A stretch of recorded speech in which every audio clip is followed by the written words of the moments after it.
Hello friends, study with Krishna channel में एक बार आपका फिर स्वागत है। आज की इस क्लास का टॉपिक है जनहित याचिका, पब्लिक इंटरेस्ट लिटिगेशन। पिछली क्लास में हमने न्यायिक सक्रियता, जुडिशियल एक्टिविज़म पे बात की। जनहित याचिका जो है वो जुडिशियल एक्टिविज़म का ही एक टूल है और जनहित याचिका के माध्यम से न्यायपालिका जो है वो अपनी न्यायिक सक्रियता दिखाती है। जनहित याचिका यानी पब्लिक इंटरेस्ट लिटिगेशन, इसको लोकहित वाद भी कहते हैं। जैसा कि इसके नाम से जाहिर है, जनहित याचिका यानी जनता के हित में न्यायपालिका में दायर की गई याचिका, जिससे कि एक मुकदमा स्टार्ट होता है। और लोकहित वाद का ही मतलब है लोगों के हित में किया जाने वाला वाद यानी मुकदमा। आपको पता है कि न्यायालय में जब आपको न्याय लेना होता है तो उसमें एक केस फाइल होता है और उसी केस के माध्यम से आपको न्याय मिलता है। एक सिद्धांत है लोकस स्टैंडी का सिद्धांत, इसको समझें तभी आप जो है जनहित याचिका को समझ पाएंगे। तो चलिए, सबसे पहली बात यह है कि जनहित याचिका की अगर बात करें कि क्या इसका संविधान में कहीं उल्लेख है, तो बिल्कुल नहीं है। इस चीज़ का संविधान में कहीं भी उल्लेख नहीं है, इसको दर्ज कर लें। संविधान में उल्लेख नहीं मिलेगा आपको। तो अगर संविधान में उल्लेख नहीं है तो क्या संसद द्वारा बनाई गई किसी विधि से ये अस्तित्व में आया है? तो नहीं, ये किसी संसद की विधि से भी नहीं आया है। संसदीय विधायन यानी संसद के द्वारा विधि बना करके भी इसका जन्म नहीं हुआ है। तो फिर ये चीज़ अस्तित्व में कहाँ से आई है? तो जनहित याचिका की जो अवधारणा है यह न्यायिक निर्णयों से आई है, यानी सुप्रीम कोर्ट ने इसको अपने निर्देशों में, अपने निर्णय के माध्यम से इसको डेवलप किया है। तो ये चीज़ कहाँ आई है, कहाँ से आई है? ये आई है न्यायालय या न्यायपालिका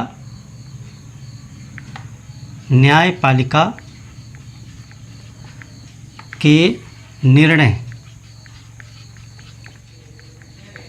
से इसका विकास हुआ है। तो ये चीज़ आपको जाननी है कि जनहित याचिका संविधान में नहीं है बल्कि न्यायपालिका के निर्णयों से इसका जन्म हुआ है।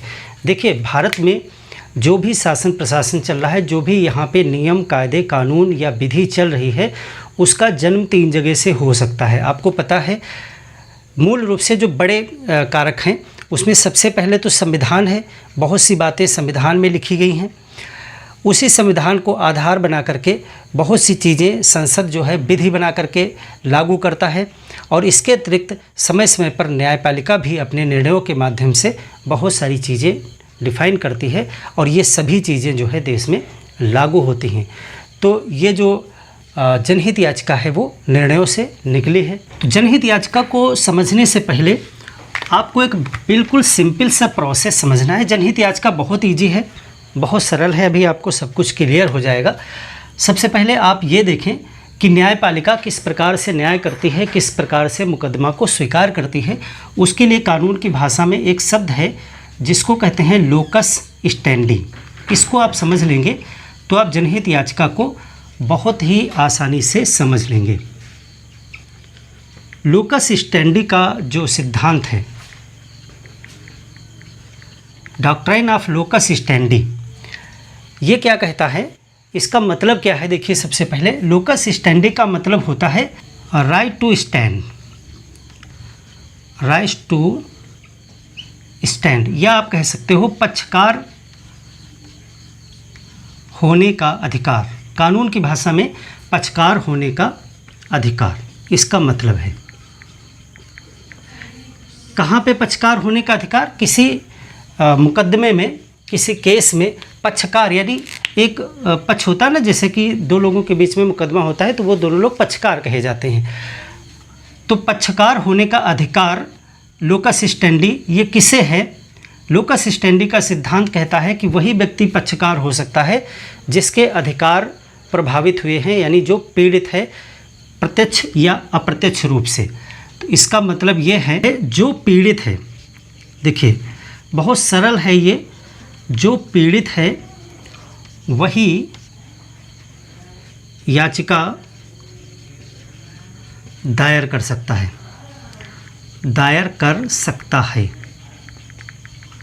यानी न्यायालय जाने का अधिकार उसी व्यक्ति के पास में है जो पीड़ित है, प्रत्यक्ष या अप्रत्यक्ष रूप से।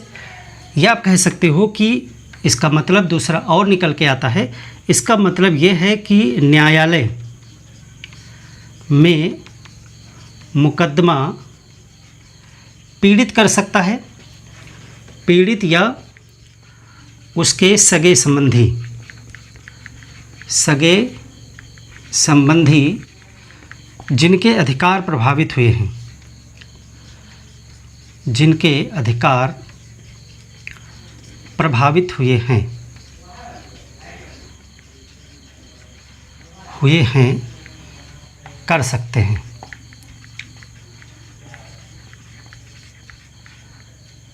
न्यायालय में मुकदमा कौन कर सकता है?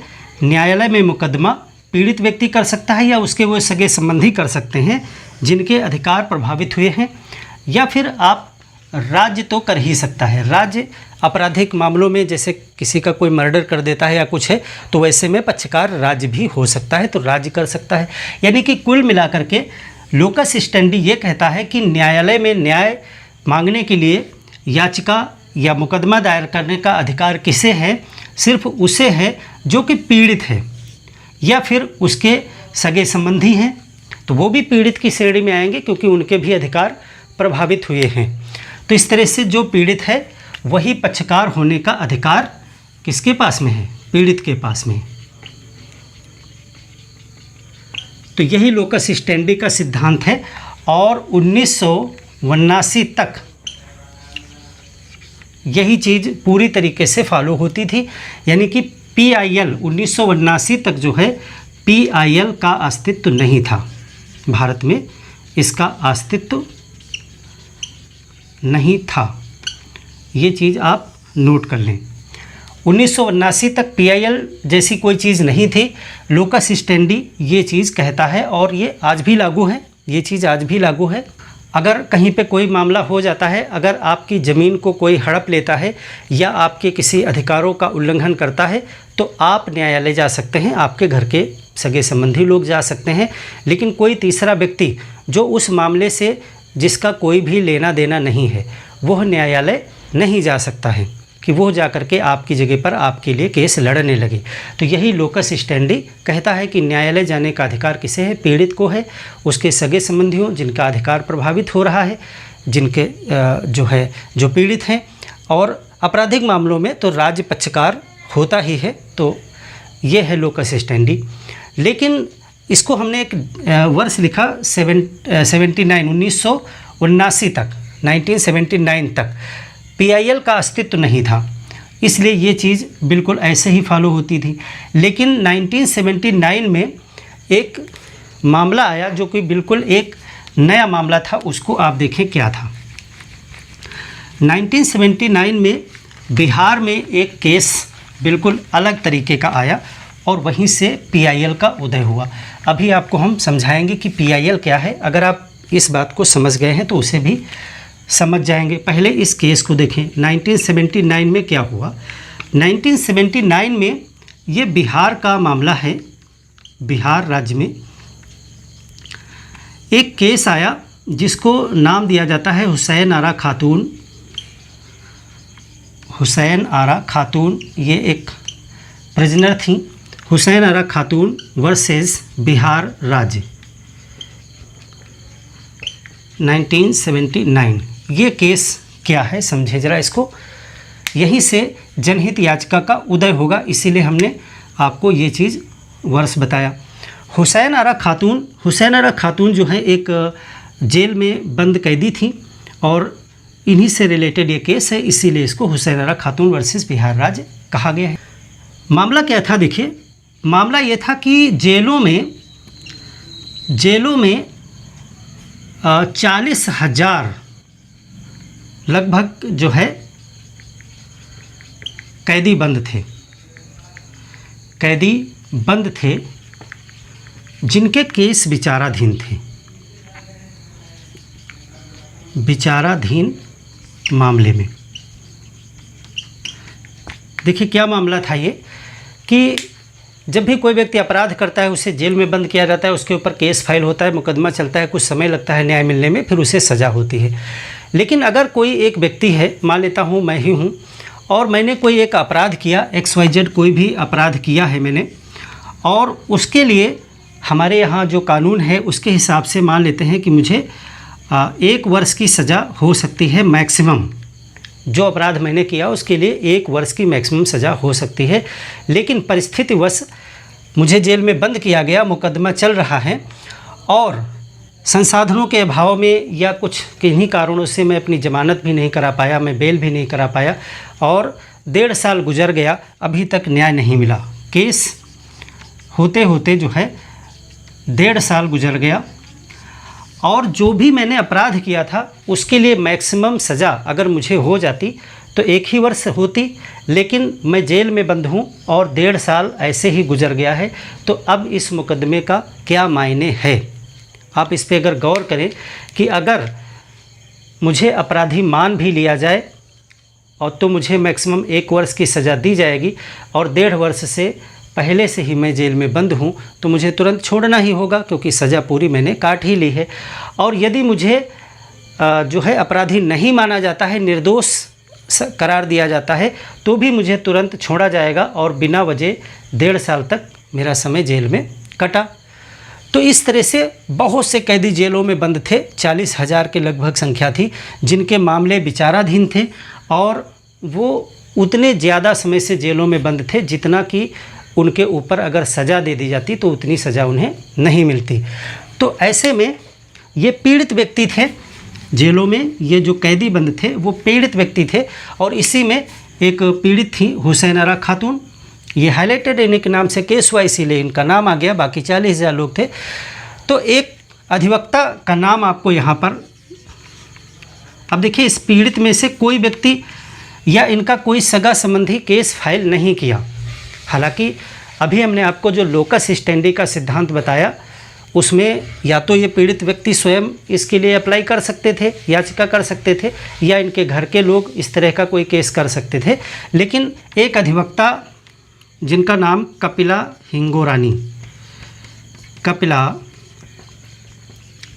हिंगोरानी ने याचिका दायर की। अब देखिए ये अपने आप में एक पहला मामला था जिसमें एक थर्ड पर्सन आ गया। इसी चीज़ को मैं समझाना चाह रहा था कि अभी जो अब हमने आपको बताया था जो लोकस स्टेंडी का सिद्धांत, उसमें पीड़ित व्यक्ति को जाना चाहिए था, लेकिन यहाँ पर एक अधिवक्ता कपिला हिंगोरानी ने इन सभी के लिए एक याचिका जो है दायर की। अब ये अपने आप एक अलग प्रकार का केस था, एक याचिका थी, और इतिहास में पीछे भारत में ऐसा कोई मामला नहीं आया था कि तीसरे व्यक्ति की याचिका को स्वीकार किया गया हो। और ये याचिका स्वीकार की न्यायमूर्ति PN भगवती ने। न्यायमूर्ति PN भगवती इन्हीं के न्यायालय में इन्होंने याचिका स्वीकार की। क्यों स्वीकार की? क्योंकि इसमें बहुत से लोगों का हित जुड़ा हुआ था, इसीलिए इस याचिका को स्वीकार कर लिया। और ये पहला मामला था जब किसी तीसरे व्यक्ति के द्वारा जनहित में किसी याचिका को स्वीकार कर लिया गया। यानी यहाँ से एक नई शुरुआत, एक नई जो है अवधारणा ने जन्म लिया, जिसको जनहित याचिका नाम दिया गया। और यहीं से क्या हुआ? PIL का जन्म हुआ। जनहित याचिका का यहीं से जन्म हुआ। इसीलिए न्यायमूर्ति PN भगवती को क्या कहा जाता है? इनको कहा जाता है PIL के जनक। ये PIL के जनक हैं क्योंकि इन्होंने पहली बार न्यायिक सक्रियता दिखाते हुए इस प्रकार के केस को मान्यता प्रदान कर दी कि हाँ, इस तरह से भी केस को न्यायालय सुन सकता है, जिसमें पीड़ित व्यक्ति का आना जरूरी नहीं है, पीड़ित व्यक्ति का उपस्थित होना जरूरी नहीं है, पीड़ित व्यक्ति के द्वारा मुकदमा दायर किया जाना भी जरूरी नहीं है। कोई भी तीसरा व्यक्ति जनहित में, चूँकि वो अपने स्वार्थ के लिए नहीं आ रहा। देखिए कपिला हिंगोरानी अपने स्वार्थ के लिए नहीं दायर कर रहे हैं, ये जो है जनता के हित के लिए, इतने लोगों के हित के लिए इस याचिका को दिया, इसीलिए इसे जनहित याचिका कहा गया। तो अगर कोई व्यक्ति अपने निजी स्वार्थ के लिए नहीं बल्कि जनता के हित के लिए मुकदमा दायर करना चाहता है तो भले ही वह पीड़ित हो या ना हो, उसका मुकदमा स्वीकार कर लिया जाएगा, उसे जनहित याचिका कहा जाएगा। तो यहाँ से शुरुआत हुई और इसको और बढ़ावा दिया न्यायमूर्ति PN भगवती ने। और एक जो है न्यायाधीश का नाम आपको याद रखना है, इन दोनों लोगों का नाम आपको याद रखना है, न्यायाधीश VR कृष्ण अय्यर। ये पिछले भी क्लास में हमने आपको नाम बताया था। इन्होंने भी जो है PIL को काफ़ी बढ़ावा दिया इन दोनों लोगों के कार्यकाल में। लेकिन जनक में अगर टिक लगाना होगा तो आप इन्हें लगाइएगा, बाकी रिटर्न में आप दोनों न्यायमूर्ति का नाम लिखेंगे कि न्यायमूर्ति PN भगवती और VR कृष्ण अय्यर, इन लोगों ने जो है PIL को बढ़ाने में मदद की। आशा है आप PIL का थोड़ा थोड़ा जो है अवधारणा को समझ गए होंगे। तो ये ले लिया इन्होंने और इसका जो निर्णय हुआ, इसमें जो है कैदियों को रिहा किया गया। जो निर्णय हुआ उन कैदियों को रिहाई मिली, रिहा किया, क्योंकि वो सब अपने अपराध से ज़्यादा सजाएं काट चुके थे। तो देखिए इस तरह के मामले से क्या चीज़ निकल के आई कि अगर कोई व्यक्ति पीड़ित है और वो न्यायालय नहीं जा पा रहा है तो ऐसे में किसी तीसरे व्यक्ति के द्वारा भी मुकदमा दायर कराया जा सकता है, बशर्ते वह स्वार्थवश नहीं होना चाहिए, राजनीति से प्रेरित नहीं होना चाहिए और जनहित में होना चाहिए, सार्वजनिक हित में होना चाहिए, जनता के हित में होना चाहिए, किसी व्यक्ति विशेष के हित में नहीं होना चाहिए। यानी कि सिर्फ अपने हित के लिए जो केस दायर किए जाते हैं वो व्यक्तिगत मुकदमे होते हैं, जो लोकस स्टैंडी भी हमने पीछे बताया। यानी कि अगर आप पीड़ित हैं और आप अपने लिए न्याय मांगना चाहते हैं स्वयं, तो आप व्यक्तिगत मुकदमा कर सकते हैं। लेकिन अगर आप बहुत बड़े जनता के हित के लिए अगर आप मुकदमा दायर करते हैं तो वो PIL की श्रेणी में आता है। तो ये एक केस हुआ और इसके जस्ट बाद एक केस और आया जिसमें जो है न्यायपालिका ने इस PIL को और अच्छी तरीके से विस्तृत डिफाइन किया। तो यहाँ से आपने देखा कैसे जन्म हुआ PIL का। और इसके बाद एक केस आया SP Gupta versus union of India. ये मामला, इसमें जो है PIL को विस्तृत जो है डिफाइन किया। तो यहाँ से PIL का जन्म हो जाता है। अब हम ज़रा इसको समझें कि आखिर ये PIL है क्या, जहाँ जिसकी शुरुआत भारत में हुई। अब PIL को अगर आपको लिखना है तो PIL क्या चीज़ है? पब्लिक इंटरेस्ट लिटिगेशन या लोकहितवाद, ये मुकदमा दायर करने के लिए एक उदार परंपरा है जो न्यायालय ने न्यायिक सक्रियता को देखते हुए, न्यायिक सक्रियता के चलते शुरू की है। देखिए जनहित याचिका के विषय में आप समझें सारी चीज़ें। जनहित याचिका, जिसको शॉर्ट फॉर्म में PIL यानी पब्लिक इंटरेस्ट लिटिगेशन कहा जाता है, ये क्या है? देखिए यह जनहित में, जनहित कहिए चाहे सार्वजनिक हित कहिए, सार्वजनिक हित में मुकदमा दायर करने की एक प्रक्रिया है। मुकदमा दायर करने की याचिका है।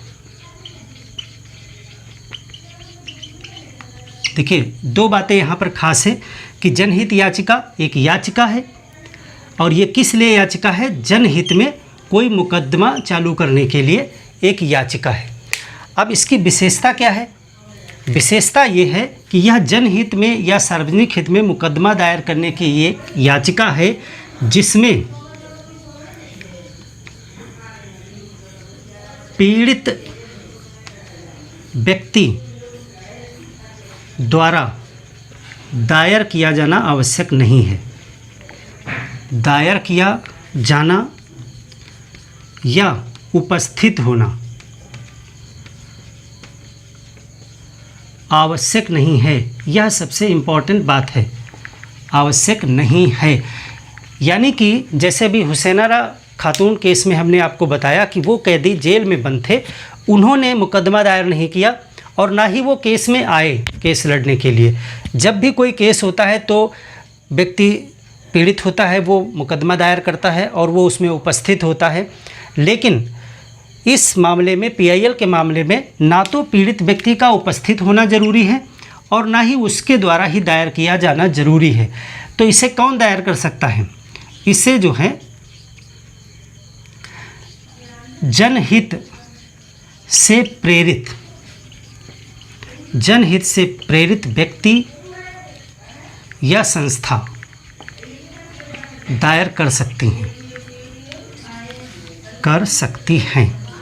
आशा है इस चीज़ को पूरी तरीके से आप समझ गए होंगे।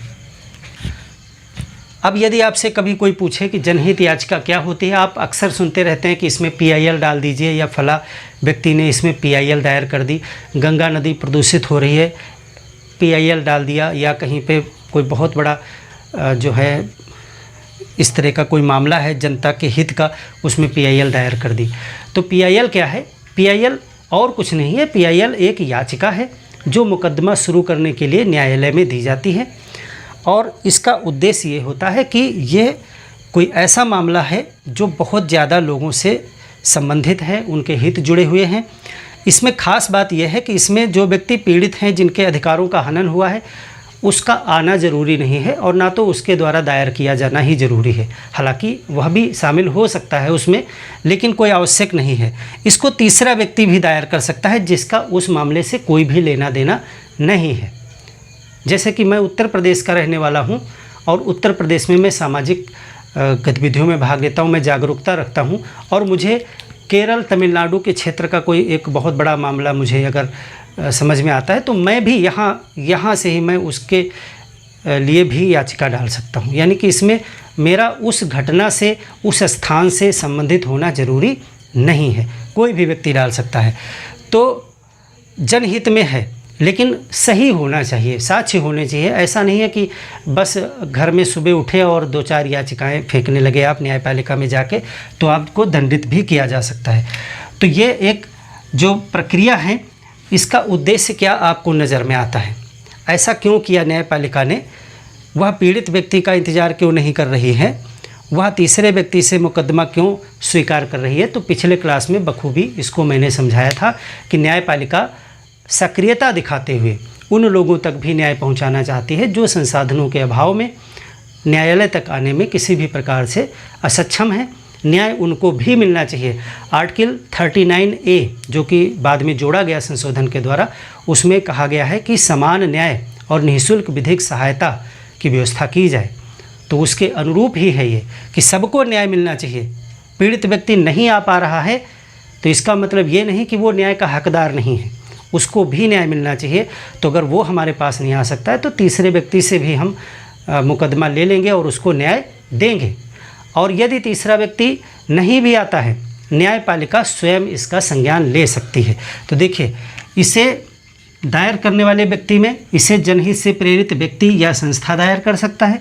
दूसरी चीज़, जो न्यायपालिका है, न्यायपालिका या न्यायालय स्वयं मामले का संज्ञान ले सकती है, मामले का संज्ञान ले सकती है और वो मुकदमा शुरू कर सकती है। उसके लिए वकील वो डिसाइड कर सकती है। यानी कोई व्यक्ति उसके पास नहीं आया है, तीसरा व्यक्ति भी नहीं आया, पीड़ित भी नहीं आया, लेकिन मामला जनहित से जुड़ा हुआ है। देखिए, इस चीज़ पे ज़रूर फोकस रखिएगा। ऐसा नहीं कि किसी के व्यक्तिगत हित का जुड़ा मामला न्यायालय स्वयं उठा लेगा, वह एक काफ़ी बड़े समूह से जुड़ा मामला होना चाहिए। ऐसा नहीं है कि मैं घर में पीड़ित हूँ, न्यायालय स्वयं मामले का संज्ञान ले ले। एक व्यक्ति के व्यक्तिगत हित के लिए नहीं, जनहित में। तो न्यायपालिका स्वयं मामले का संज्ञान ले करके मुकदमा शुरू कर सकती है। और देखिए, न्यायपालिका ने इसमें बहुत सी सहूलियतें दी हैं, क्योंकि यह उन लोगों को न्याय देने के लिए है। एक तो वो बहुत ज़्यादा लोगों के न्याय देने से संबंधित है, दूसरा इसमें ज़्यादातर वह पीड़ित व्यक्ति होते हैं जो न्यायालय आने में सक्षम नहीं हैं। क्योंकि यदि वो न्यायालय आने के लिए योग्य होते, इतना जागरूक होते, सक्षम होते, संसाधनों से परिपूर्ण होते, तो वो स्वयं आ गए होते। तो इसमें ज़्यादातर दबे कुचले और गरीब लोग, असहाय लोग और काफ़ी मात्रा में पीड़ित लोग होते हैं जो न्यायालय नहीं पहुंच पाते हैं। तो इसीलिए काफ़ी सहूलियत भी इसमें न्यायपालिका देती है वो मुकदमे की फ़ीस को भी माफ़ कर सकती है। हालांकि वैसे भी PIL की शुल्क 50 रुपया प्रत्येक प्रतिवादी से होती, बहुत कम होती है। इसमें फ़ीस जो है वो 50 ही रुपया होती है, 50 रुपया फ़ीस होती है दायर करने के लिए प्रति प्रतिवादी। यानी कि आप जिनके खिलाफ़ मुकदमा ले जा रहे हैं उसमें अगर 2 लोग के खिलाफ़ ले जा रहे हैं तो आपको 100 रुपया ही देना पड़ेगा, 5 लोग हैं तो 250 रुपया देना पड़ेगा। बहुत कम शुल्क है, लेकिन इसको भी उदार बना सकती है न्यायपालिका। वो चाहे तो ये 50 रुपया भी माफ़ कर सकती है ताकि न्याय और आसानी से दिया जा सके। देखिए, न्यायपालिका स्वयं मामले का संज्ञान ले सकती है। इसमें जो है पत्र यानी डाक द्वारा भेजी गई सूचना भी PIL मानी जा सकती है। यानी फॉर्मेलिटी से भी आपको छूट मिल गई। देखिए, याचिका देने की एक प्रक्रिया है, एक तरीका है। न्यायपालिका में कोई भी याचिका हो, चाहे वो व्यक्तिगत हो चाहे PIL हो, उसका एक फॉर्मेट होता है, एक तरीका होता है कि आप ऐसे ऐसे पूरा फार्म फिलअप करेंगे, इस भाषा में ऐसे लिख करके इतनी प्रतियां फ़ोटोकॉपी करा के आप जमा करेंगे। तरीका होता है एक, जैसे कि अगर PIL का नॉर्मली तरीका आप देखो तो अगर आप सुप्रीम कोर्ट में जा रहे हो तो सुप्रीम कोर्ट में आपको 5 प्रतियों में इसको ले जाना होता है। 5 प्रतियां आप ले जाके वहां जमा करेंगे और जब इसे स्वीकार करेगी तो फिर जितने प्रतिवादी होंगे उसमें उनको प्रतियां भेजी जाती हैं। अगर आप हाई कोर्ट में जा रहे हैं तो 2 प्रतियां, हाई कोर्ट में सिर्फ 2 प्रतियों की ज़रूरत है, लेकिन इसमें पहले ही सभी प्रतिवादियों को आपको फ़ोटोकॉपी यानी उसकी सूचना देनी होती है पहले ही। तो इस तरह से बाकी शुल्क जमा करनी होगी। तो एक फॉर्मेट है, तरीका है याचिका दायर करने का, PIL दायर करने का। लेकिन यहाँ पे एक और सहूलियत है कि पत्र और डाक द्वारा अगर आपने सूचना भेज दी है तो उसको भी PIL माना जा सकता है अगर न्यायपालिका मुद्दे की गंभीरता को उचित समझती है। यानी कि इस प्रक्रिया से भी आपको मुक्ति मिल गई। सिर्फ पत्र भेज दिया वही काफ़ी है, क्योंकि मीडिया में, प्रिंट में या इलेक्ट्रॉनिक मीडिया में कोई समाचार, जैसे कि अभी आप समय समय पर बहुत सी न्यूज़ आप सुनते हैं कि सुप्रीम कोर्ट ने मामले का स्वयं संज्ञान ले लिया है, तो स्वयं न्यायपालिका संज्ञान ले सकती है। पत्र को भी PIL माना जा सकता है। और देखिए, अगर कोई व्यक्तिगत मामला है, देखिए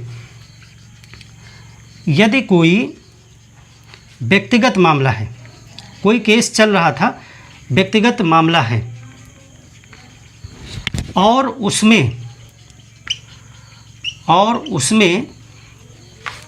जनहित जुड़ा हुआ है, जनहित जुड़ा है, तो उसे PIL में कन्वर्ट किया जा सकता है, PIL में बदल सकते हैं। यानी कि केस तो व्यक्तिगत था, कोई एक व्यक्ति पहुंचा, मान लिया मैं ही पहुंचा और मैंने अपने आप को स्वयं को पीड़ित बता करके, मैं स्वयं पीड़ित था भी, और मैंने एक केस फाइल किया कि ऐसा ऐसा मामला है और मामला ये है कि गंगा नदी में बहुत ज़्यादा प्रदूषण था और बहुत ज़्यादा जहरीला पानी गंगा नदी में आया है और इस फैक्ट्री के द्वारा, और उसकी वजह से जो है मेरे परिवार के 4 लोग पी के मर गए या जानवर मर गया, जो भी है, मैं पीड़ित हूँ और मेरा मुकदमा सुना जाए। तो ये तो मेरा व्यक्तिगत केस हुआ ना। लेकिन अगर सुप्रीम कोर्ट को इस व्यक्तिगत केस में कोई बहुत गंभीर मुद्दा दिखाई पड़ता है जो जनहित से जुड़ा हुआ है, यानी कि अगर मामले की जांच में उसे लगता है कि ये तो सिर्फ एक व्यक्ति का मामला नहीं है, ऐसे तो हज़ारों लोग पीड़ित इसमें निकल आएंगे और मामले सामने आ गए कि इसमें हज़ारों लोग मर रहे हैं और गंगा नदी में जहरीला पानी आ रहा है, तो यही व्यक्तिगत मुकदमा क्या हो जाएगा, जनहित का मुकदमा हो जाएगा और इसका फैसला जनहित मुकदमे के रूप में सबके ऊपर लागू किया जाएगा। यानी कि एक ही बार में अधिक लोगों तक न्याय पहुंचाने की भी एक व्यवस्था हो सकती है। यानी कि अगर एक प्रॉब्लम से 1000 10,000 लोग पीड़ित हैं तो 10,000 मुकदमे सुनने के बजाय एक मुकदमा सुन करके 10,000 लोगों को न्याय दिया जा सकता है इस PIL के माध्यम से। तो जनहित याचिका को आप समझ गए, बहुत ही सिंपल है। जनहित याचिका भी एक मुकदमा ही शुरू करने के लिए याचिका है, बशर्ते यह जनहित में होता है और इसको दायर करने के लिए पीड़ित का जाना जरूरी नहीं है, उपस्थित होना जरूरी नहीं है। इसको जो है कोई भी जनहित से प्रेरित व्यक्ति दायर कर सकता है, संस्था दायर कर सकती है, NGO वगैरह सामाजिक संस्थाएं हैं, कार्यकर्ता सामाजिक, और इसको न्यायपालिका स्वयं शुरू कर सकती है, और पत्र या डाक द्वारा भी अगर उसे समाचार पत्र वगैरह से भी सूचना मिल जाती है तो भी उसे PIL के रूप में चालू कर सकती है। इसमें जो है मुकदमे में आप चाहें तो स्वयं जो व्यक्ति दायर करता है वो स्वयं पैरवी कर सकता है, यानी स्वयं इसको लड़ सकता है, चाहे तो वो वकील कर ले, दोनों ही ऑप्शन उसके पास रहते हैं। लेकिन जो भी व्यक्ति दायर करता है उसको पहले अच्छे तरीके से मामले की जांच पड़ताल कर लेनी चाहिए, साक्ष्य इकट्ठे कर लेने चाहिए। अगर मामला वास्तव में जनहित से जुड़ा है, राजनीति से प्रेरित नहीं है, व्यक्तिगत स्वार्थ से प्रेरित नहीं है और मामले में सत्यता है, तभी ऐसा करना चाहिए व्यक्ति को, क्योंकि गलत जनहित याचिका के लिए आपको दंडित भी किया जा सकता है। और एक बार जनहित याचिका आपकी स्वीकृत हो जाती है, न्यायालय के संज्ञान में मामला आ जाता है, यदि उसे सत्य लगता है फिर आप इसे वापस भी नहीं ले सकते हैं। तो जनहित याचिका को आपने समझ लिया। अब हम देखें कि जनहित याचिका किन किन मामलों में दायर की जा सकती है। 2 बिंदु और उसमें लिख लें। देखिए, एक तो यह व्यक्ति के खिलाफ भी हो सकती है, व्यक्तिगत या राज्य के खिलाफ, दोनों के खिलाफ हो सकती है। यानी किसी प्राइवेट पार्टी के खिलाफ भी इसे आप दायर कर सकते हैं और राज्य के खिलाफ भी दायर कर सकते हैं। यानी कि अगर सरकार की किसी विधि या उसके किसी आदेश कार्य से भी अगर जनता का हित नहीं हो रहा है, अहित हो रहा है, तब भी आप याचिका दायर कर सकते हैं। तो व्यक्तिगत भी हो सकता है और राज्य के खिलाफ भी हो सकता है। यह निजी स्वार्थ में दायर नहीं हो सकता। निजी स्वार्थ या निजी मामले में नहीं। यानी कि आपका व्यक्तिगत कोई मामला है, उस पर आप PIL नहीं दायर कर सकते हैं। ये चीज़ें आपको ध्यान में रखनी है। PIL स्वीकार करना या ना करना न्यायालय पर निर्भर है। यानी वो चाहेगा, उसे लगेगा सही तो वो स्वीकार करेगा, अदरवाइज़ नहीं भी करेगा। अब देखिए कहाँ पे दायर की जाएगी, कहाँ, तो इसको सुप्रीम कोर्ट या हाई कोर्ट, आप दोनों जगह दायर कर सकते हैं। तो अगर आप सुप्रीम कोर्ट में दायर कर सकते हैं, सुप्रीम कोर्ट में, तो ये आर्टिकल 32 के तहत इसे आप दायर कर सकते हैं। और अगर आप हाई कोर्ट में करते हैं इसे, तो इसे आप आर्टिकल 226 के तहत, जो फंडामेंटल राइट्स में आपको हमने बताया था, सेम वही आर्टिकल्स हैं, इसके तहत आप दायर कर सकते हैं। तो बहुत से मुकदमे आपने सुने होंगे जो PIL के माध्यम से दायर किए गए, जैसे कि हुसैनरा खातून का हमने एक बताया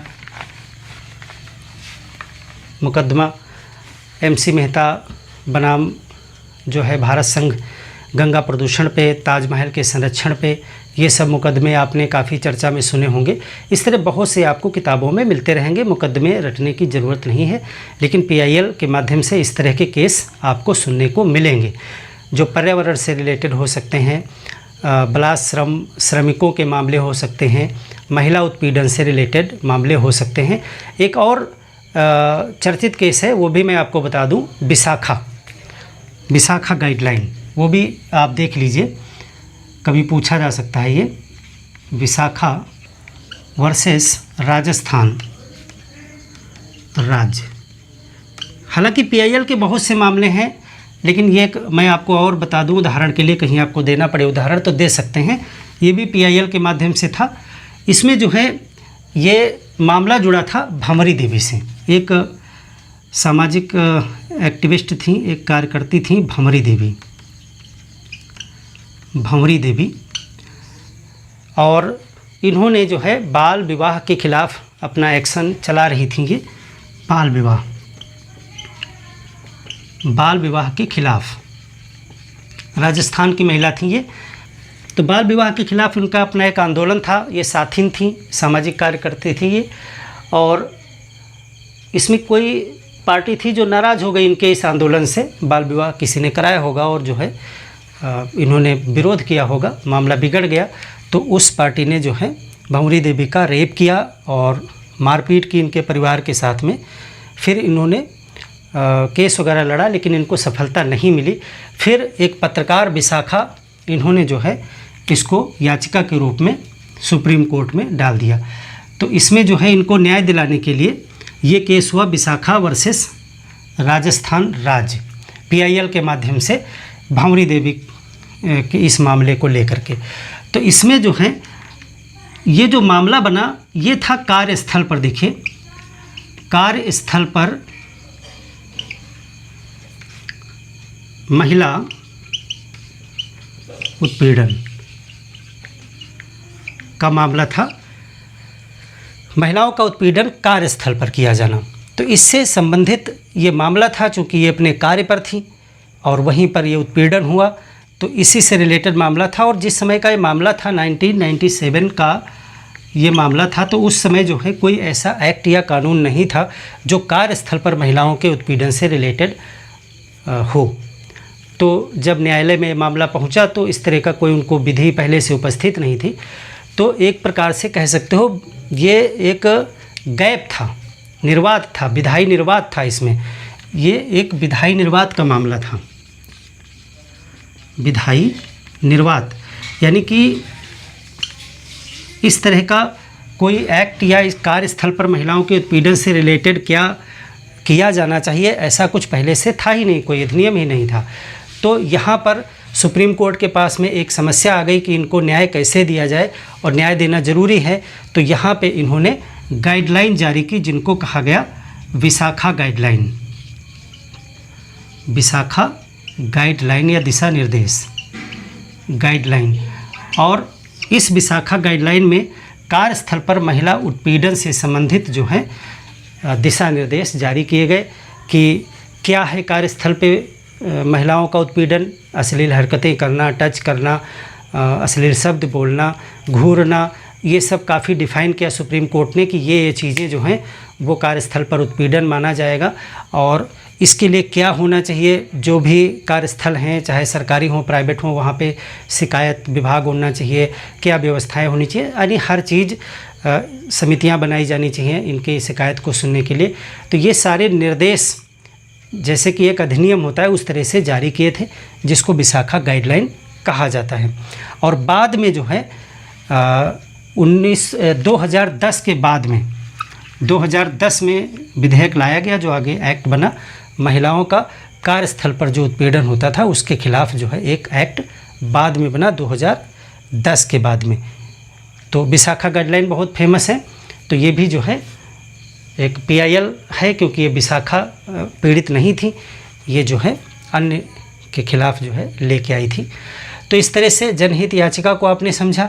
अब इसमें एक चीज़ और आपको जाननी है कि जनहित याचिकाएं जो हैं वो किन किन क्षेत्रों में दायर की जा सकती हैं, ये भी डिसाइड किया है सुप्रीम कोर्ट ने कई अपने निर्णयों के माध्यम से। क्योंकि हर एक चीज़ को PIL के माध्यम से आप नहीं ला सकते हैं, क्योंकि फिर वैसे भी बहुत ज़्यादा कार्य है न्यायपालिका के पास में। तो आइए देखें किन मामलों में जनहित याचिका दायर की जा सकती है, किन मामलों में PIL दायर कर सकते हैं। 10 मामले हैं।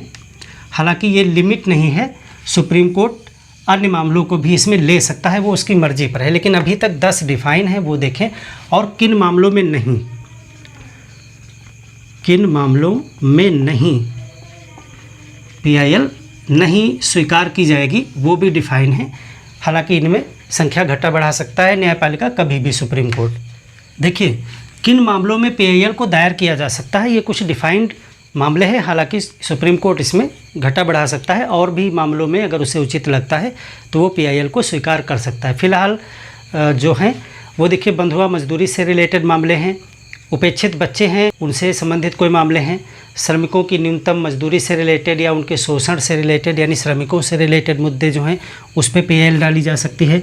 जेलों में बंद जो कैदी हैं प्रताड़ना से रिलेटेड या जेल में मृत्यु हो जाती है या रिहाई से संबंधित मामले हैं तो इनमें PIL दायर कर सकते हैं। पुलिस प्रताड़ना, जेल जो पुलिस के द्वारा शोषण है या पुलिस की कस्टडी में मृत्यु इत्यादि से रिलेटेड जो मामले होते हैं वहाँ PIL डाल सकते हैं आप। महिला उत्पीड़न, बलात्कार, दहेज, हत्या या उनका शोषण कार्यस्थल पे यौन उत्पीड़न इत्यादि से रिलेटेड मामले, ग्रामीणों का उत्पीड़न, SC ST OBC इत्यादि से संबंधित मामले जो उत्पीड़न के हैं, पर्यावरण, धरोहर, सांस्कृतिक विरासतें जो हैं, वन हैं, वन्य जीव हैं इत्यादि से रिलेटेड जो मामले हैं, और दंगा पीड़ितों से संबंधित मामले या फैमिली पेंशन से संबंधित मामले। तो ये कुछ डिफाइन मामले हैं जहाँ पे आप PIL दायर कर सकते हैं इनसे रिलेटेड। लेकिन कुछ 5 मामले ऐसे भी हैं जहाँ पर मनाही है कि इनके लिए PIL नहीं स्वीकार की जाएगी। जैसे मकान मालिक और किराया संबंधी जो मामले हैं विवाद के, उस पे PIL आप नहीं दायर कर सकते हैं। सेवा संबंधी या पेंशन ग्रेच्युटी से संबंधित मामले हैं। और 1 से 10 को छोड़ करके, यानी इन 10 को छोड़ करके यदि कोई अन्य PIL सरकारी विभाग या स्थानीय निकाय के खिलाफ आप डालना चाहते हैं तो नहीं डाल सकते हैं। जैसा हमने आपको बताया कि PIL जो है वो निजी व्यक्ति के खिलाफ भी डाल सकते हैं आप हैं, कोई कंपनी है, कोई व्यक्ति है, या सरकारी विभाग के खिलाफ भी डाल सकते हैं, यानी राज्य के खिलाफ भी डाल सकते हैं। लेकिन इन मामलों में आप डाल सकते हैं। इन 10 मामलों के अलावा आप सरकारी विभागों के खिलाफ नहीं डाल सकते हैं और स्थानीय निकाय के खिलाफ भी नहीं डाल सकते हैं, अगर इनमें से कोई मुद्दा नहीं आता है। चिकित्सा एवं शैक्षणिक जो संस्थान हैं उनमें प्रवेश संबंधी मामला है तो उससे भी आप PIL नहीं डाल सकते हैं। और सुप्रीम कोर्ट, हाई कोर्ट में बहुत से मामले लंबित हैं, उनकी त्वरित सुनवाई हो, इस तरह की भी कोई PIL आप नहीं डाल सकते हैं, क्योंकि ये भी तो सब मामले जनहित से जुड़े हैं। लेकिन फिर जो है बहुत ज़्यादा वर्क बढ़ जाएगा, तो ये कुछ इसमें जो है अपवाद हैं। तो इस तरह से जनहित याचिका से रिलेटेड इतनी चीज़ें आपको आपके एग्ज़ाम के लिए महत्वपूर्ण थी जो हमने इस क्लास में डिस्कस की। मिलते हैं एक और बेहतर क्लास के साथ में, तब तक के लिए धन्यवाद।